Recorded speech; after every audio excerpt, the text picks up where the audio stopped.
Yo, yo, yo, what's good, Nick fans? What's good, Nick Nation? It's your boy, GD, the sports actor, and welcome back to the channel. If you're new here, go ahead and hit that like, hit that subscribe button, and we're here to break down everything New York Knicks this playoff run, this playoff series, and we're here for a good time and a long time, because after what we saw, the performance in Game 1 that we saw, the New York Knicks are here to play some basketball, and they did it in a New York Knicks fashion. I mean, the game looked like, we started off slow, looked like we weren't going to win the game, actually, to be honest with you, and we just come back and we just hit some clutch shots. We go 21-0, as you might well know right now, because everyone's talking about it. Just a 21-0 run, 11 points coming from campaign when it mattered in the fourth quarter, clutch shots coming from Jalen Brunson, good defense coming from OG Anunoby. I mean, everything was clicking on all cylinders for the New York Knicks to put themselves 123-112 against the Detroit Pistons. And so we're here to break it down a little bit. We're here to talk about recap Game 1 and then talk a little bit what to expect for the game tonight. And Game 1 was a solid start. I mean, the Knicks had to win this game, this first game. If Detroit Pistons had played the way that they played and had gotten the W after that, I mean, I'd say that gives the team, like that, a lot of confidence, especially with a lot of the young guys. They played great. They played competitively, and there were a lot of people who stepped up.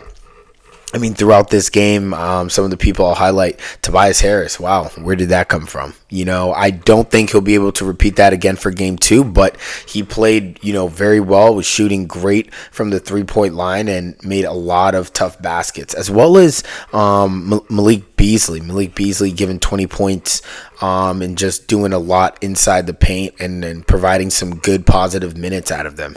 You had other guys, though, and I'd also throw in Tim Hardaway Jr., who played very good, was able to carve inside, make some really quick shots from outside in the perimeter, a good shooter. We saw Tim Hardaway Jr. that we've seen glimpses of when he used to play for the New York Knicks, but he contributed well and did a lot of good things for the Detroit Pistons. And at the end of the day, you had some other people, with Sarah Thompson and Jalen Duren, who did some good things, but I feel like those two guys were some of the guys that we were able to exploit and play well against. I like those matchups for a lot of our guys.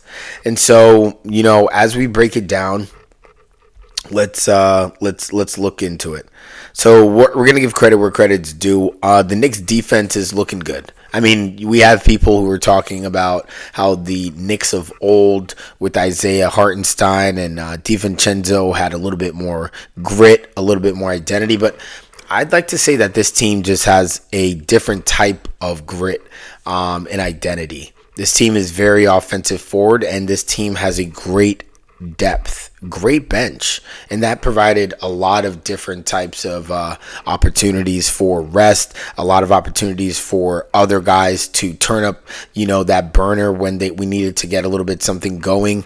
Again, I can't continue to talk about how much Cameron Payne providing and doing what he was doing off of the bench was so good for the New York Knicks. And we need to continue to see that from our bench players, McBride, Cameron Payne, Achua, when they do come in for these starters. So that was great to see. Really, really good to see. So the defense was really good. The ball movement was really good. A lot of the guys, if you see the point spread, a lot of the guys shared the ball and had even minutes. I mean, even I think people coming off the bench, Mitchell Robinson, 18 minutes, Cameron Payne, 15, McBride, 15, Shamet, 10. I mean, these are solid minutes coming off the bench to give rest to the starters, and this is something that we didn't have last season. So we are definitely improving on that note, and that is awesome to see. And like I said, with points, you had OG Anunoby, 23, Karl Anthony Towns, 23, Jalen Brunson, 34, Cameron Payne, 14. It was just Josh Hart, 13, Bridges, 8. Would love to see him more towards the 13, 15 at least minimum, but he did a lot of other really good things as far as blocks and moving the ball around while contributing with assists. So we're going to let it slide. We're going to let it go. But just saying, points, love to see you score a little bit more. But as we look into this game, like I said, it was evenly spread out between a lot of our players, and we just played good Knicks basketball. Like I said, it was a little bit scary going into the half. We were down, and as we went into the third and especially into the fourth quarter, to go on the run and play the defense that we did, to be able to hold them within a moment of reach. And that's the thing with the NBA. The NBA, at any point in time, it's not good enough to be up by 20, 25 like it used to be. Teams can close that gap in a second. And all of a sudden the score is, oh my gosh, my team's only down 4 now. Only down 2. And so the Knicks are one of those teams that if you've seen them play in the regular season, they have a knack for coming back being down 20 all the time. So you definitely never count them out, when they're put in that position. But you just saw that Detroit wanted it so bad. They were playing so hard, playing really good basketball, just scoring and making a lot of the shots that they were putting up. And at the end of the day, the Knicks close out better. The Knicks are just a more experienced team when it comes to that fourth quarter and dominating. And it showed when you take a team and you go 21-0. That is pretty remarkable, especially in the playoffs. And it's not saying that any team that the Detroit Pistons are bad, because any team that's in the playoffs, especially 1 through 8, 1 through 6. These are good teams, that worked hard to get to that position and to that point. And we saw that out of these guys. And so I really just say great job to the New York Knicks. Good basketball to them. And I hope we continue to lock in on a lot of these things. Now, although we did a lot of things great and were able to come back, if we had lost this game, definitely the story would have been talking about the imperfections. But all that gets covered up because we walked out with the dub. We pulled off in the fourth quarter very nicely, and we just need to continue doing that. A lot of the factors that helped us get this win was definitely against that matchup between Cade Cunningham and OG Anunoby. I mean, the ability for OG Anunoby to play as well as he did and contribute on the offensive side, but more so on the defensive side, and how tight he was playing defense with no help, just one-on-one matchups, containing his objective and shutting down. Cade Cunningham's going to eat. He's going to get his. But I thought that OG Anunoby played great defense and is definitely the guy to cover Cade Cunningham. When he went over to, Bridges, who is a smaller person, a little bit thinner, not as much muscle as OG Anunoby, he was able to dominate more and able to score off of that factor. But that X factor right there for us is definitely OG Anunoby on the offensive and especially the defensive side. He just contributes so much.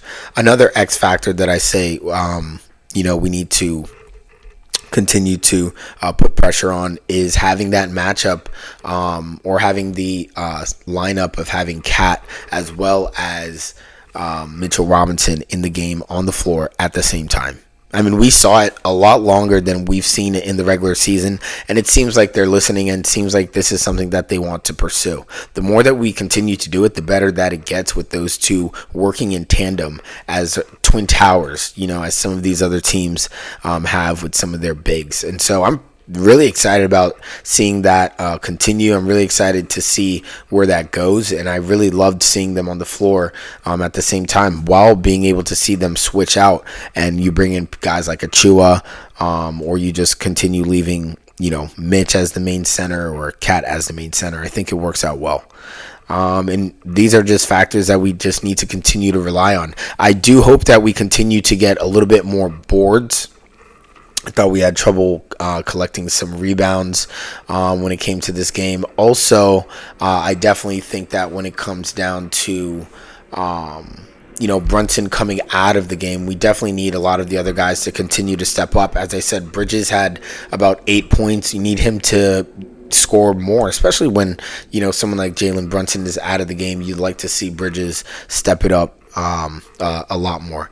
Not saying that he's not going to, because I'm fully confident in his ability to get to that next level that we need him to get to, and he definitely is doing what he needs to do, but just some things that I would like to see. And I hope we continue to push the gas on Mitchell Robinson and Cat, I believe. I had mentioned that a little bit earlier. And so, yeah, that's basically, my synopsis over game 2 and what I would look forward to in this game. But this matchup is gritty. This matchup is fun. We have our first 2 games at MSG. Hopefully we take these first 2, and I believe we're going to take the next 2. It's always different in somebody else's house, but I do think that the New York Knicks look ready, look able, have a lot of depth, have a lot of scoring ability and offense with guys who also know that they need to play defense as well. So, hey man, this is exciting, and we're going to continue to ride this ride, break it down game by game. And yeah, appreciate you guys. The draft is coming up for the NFL, and we're going to start getting into a little bit about the New York Giants and what decision they're going to make. Will it be Travis Hunter or Abdul Carter, or is it going to be a mystery box play and the Giants are going to go another direction? Of course, we're going to get into that. We're here, baby. Everything New York. Shout out the Yankees. And yeah, game 2 tonight, 7:30 Eastern Standard Time, 4:30 Pacific Standard Time. Thank you guys for watching. Appreciate you guys for tuning in. Continue to like, continue to comment, and catch you guys later. Catch you after the game. And as always, let's go Knicks!